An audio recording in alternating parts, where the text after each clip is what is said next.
Hey everybody, it's great to be back with you. It's Barry again from turningthepage.co.nz, and today we're going to be talking about control. And do you try to control the uncontrollable? Now, there was a time in my life when what I was facing it was out of my control. You might have had times like this yourself. And the decision of how these others were going to treat me was beyond my control. Have you ever been in that situation where you're totally at the mercy of somebody else's judgment of you? And we see it all the time in the legal system, don't we?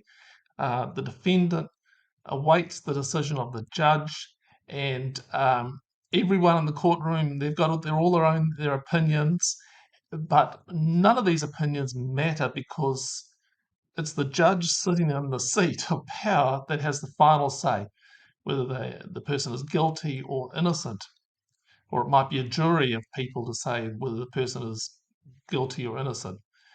But, I think we are all judges to some degree or not. We all make judgments about various people, even though Jesus said not to, because, of course, he knows the whole story. But we are presented with evidence and we weigh it against our own experience and values, and we pronounce a verdict. We make a decision. This person is that. They've done this, that sort of thing. Um, and it's a verdict that we hold on to until we are presented with more evidence. And um, then we have to retry the defendant as such in our mind.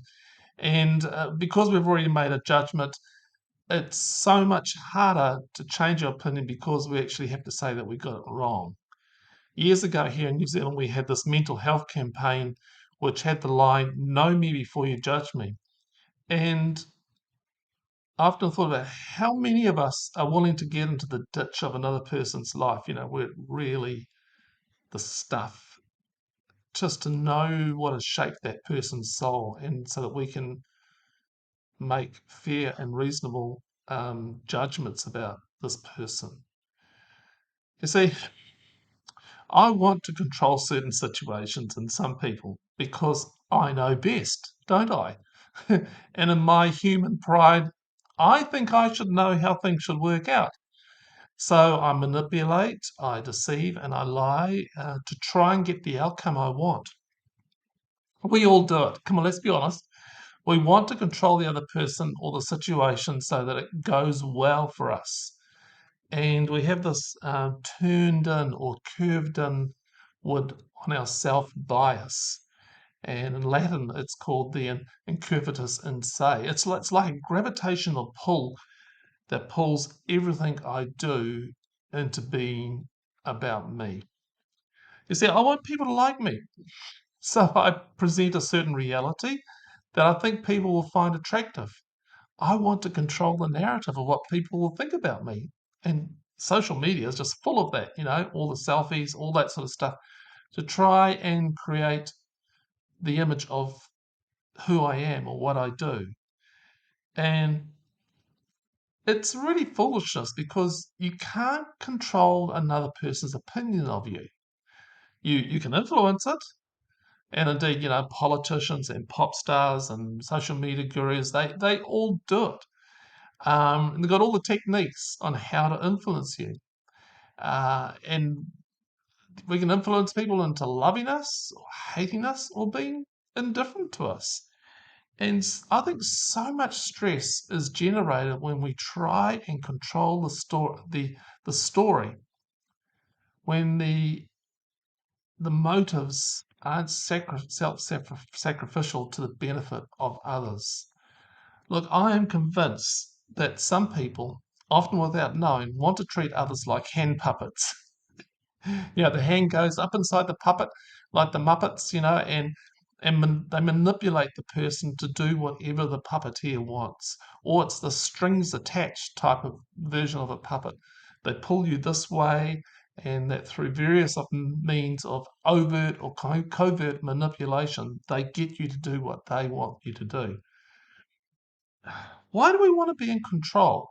Well, I think it's because we want a safe world that complies with meeting our needs our way.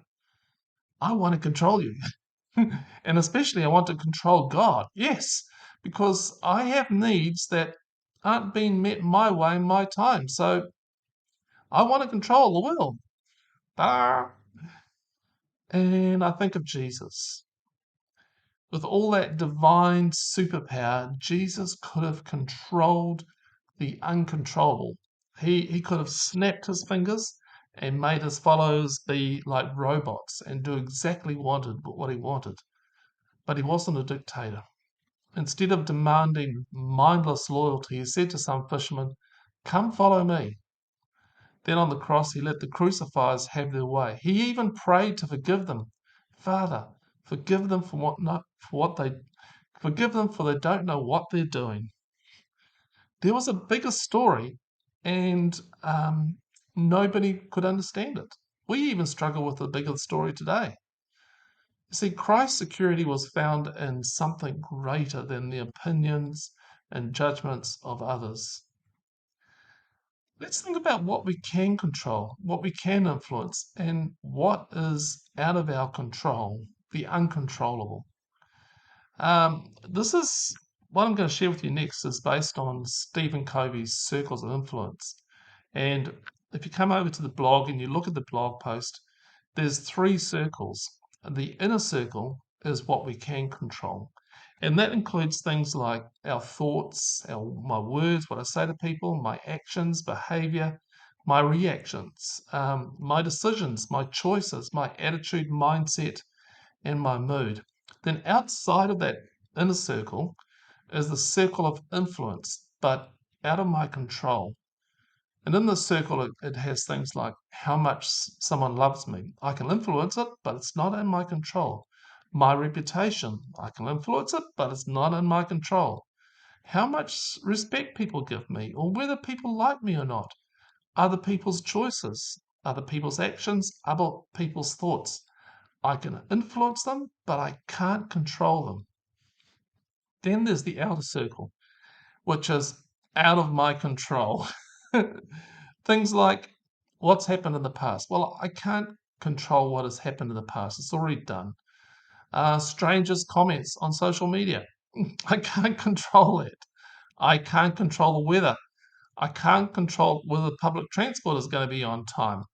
I can't control world peace. No, I can't control the traffic, although I really like to. I can't control the media. And so we've got these three circles, what I can control, what I can't control but influence, and what is outside of my control.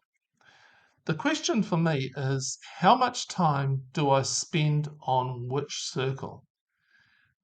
Where do I focus my energy on? What I focus on, I've discovered gets me. All right? I can focus on the negatives and the challenges, and I will always be taken down. Focus on the positive and the good things, and it will always give me hope.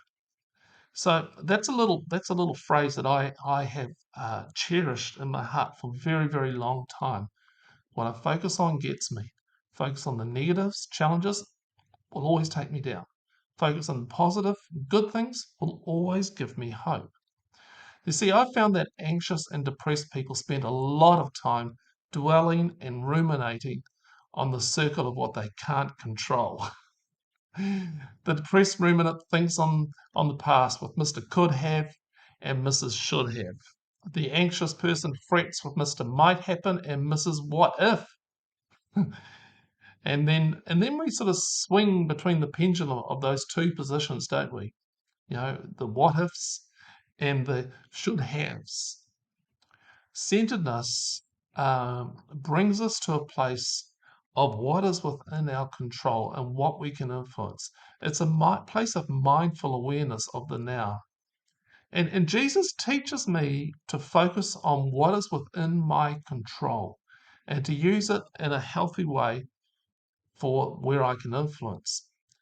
You see, very rarely did he step into the zone of the humanly uncontrollable. So, like, yeah, he did stop the storm. Yes, he did walk on water, but those are very rare circumstances. But wouldn't we like to have that miracle power and change what is beyond our control? Oh, we pray for it. But I found that healthy, mindful people stay in the circle and leave the miracles up to God. Like when I first wrote this blog post, it was raining outside. It was pouring, and I have to do a lot of work outside, and I wanted it to be fine, but I've got no control over the weather. I want the weather tap. I want to find the weather tap and turn it on and off according to my desires. I even pray for this at times. Lord, turn off the rain. And then again, when it's hot and dry, I pray for rainy days like this. But I can't control the weather. But I can control my response to it. Will I dance in the rain or drown in it? Will I wear a coat and think of all the rain filling the vast reservoirs below my feet? Or will I soak in grumpiness at getting wet? Look, in this room, I sit with a whole lot of straight lines. The doors, the windows, this desk are all neatly shaped and straight. And I find order according to a kind of safety and familiarity. I know where everything is, pretty much, and I'm secure. But I step into nature and it's round, it's curved and irregular, and there is a kind of disordered beauty. This world, and especially others, are more curved than being straight forward. Okay. Look, if I'm honest with myself, I'm more curved and jelly wobbly in my life than straightforward, exact, and in control. True? Are you like that? More curved and jelly wobbly?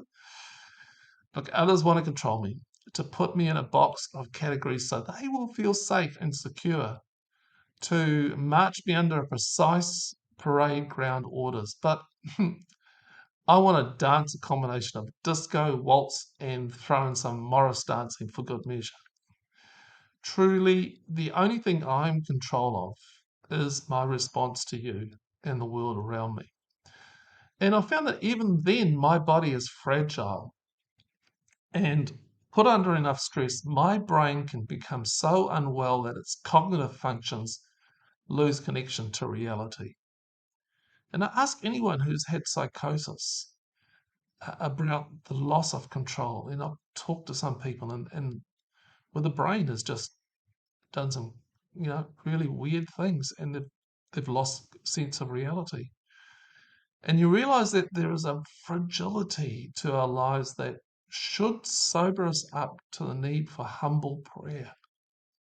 How much stress do you have from trying to control others? How much stress do you have from others trying to control you? Look, take responsibility for what is within your control, and you'll find the stress load begins to fall off. Hey, here's some quotes. God grant me the serenity to accept the things I cannot change, courage to change things I can, and the wisdom to know the difference. Okay, that's AA quote. And here's Viktor Frankl. He says, when we are no longer able to change a situation, we are challenged to change ourselves. And again, he says, everything can be taken from a man but one thing, the last of human freedoms, to choose one's attitude in any given set of circumstances, to choose one's own way. And Epictetus,